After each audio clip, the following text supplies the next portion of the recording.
যে ব্যক্তি রাসূল করিম সাল্লাল্লাহু আলাইহি ওয়াসাল্লামের সুন্নাহকে আঁকড়ে ধরবে, সুন্নাহকে ভালোবাসবে, সুন্নাহ অনুযায়ী চলবে, সেজন্য রাসূল সাল্লাল্লাহু আলাইহি ওয়াসাল্লামকে মহব্বত করলো, ভালোবাসলো।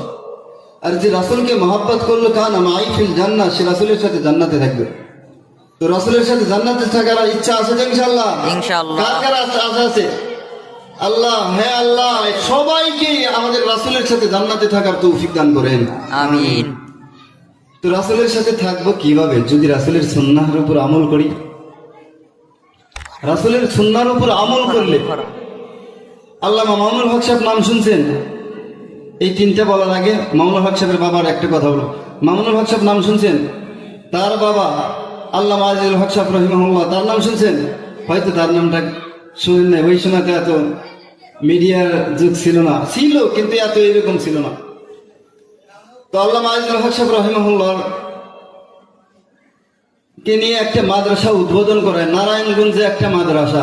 আব্দুল ওয়াদুদ এই আলেমটা রাসূল করিম সাল্লাল্লাহু আলাইহি ওয়াসাল্লামকে স্বপ্ন দেখে আল্লাহ রাসূল বলে যে আব্দুল ওয়াদুদ এখানে একটা মাদ্রাসা করো, এখানে একটা মাদ্রাসা করো।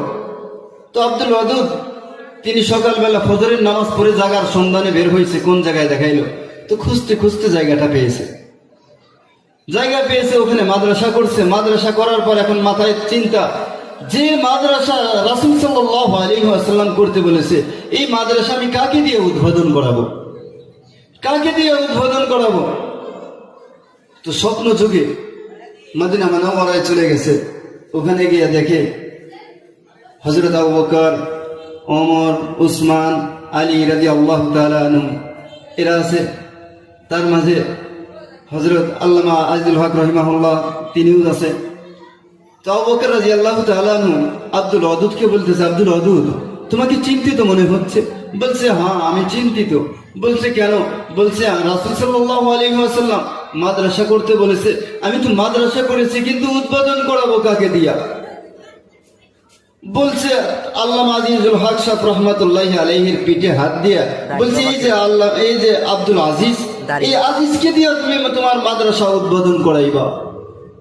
সকালবেলা চলে আসছে, এসে দেখে হুজুর বুখারীর দর্স দিচ্ছে, পাশে বসছে।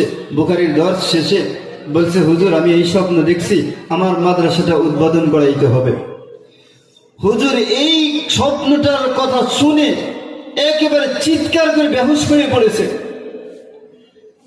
সুস্থ হওয়ার পরে হুজুর ওই সারা দিন দুরূদ শরীফ পড়ছে রাসূলের উপর সাল্লাল্লাহু আলাইহি ওয়াসাল্লাম, দুরূদ শরীফ পড়ছে।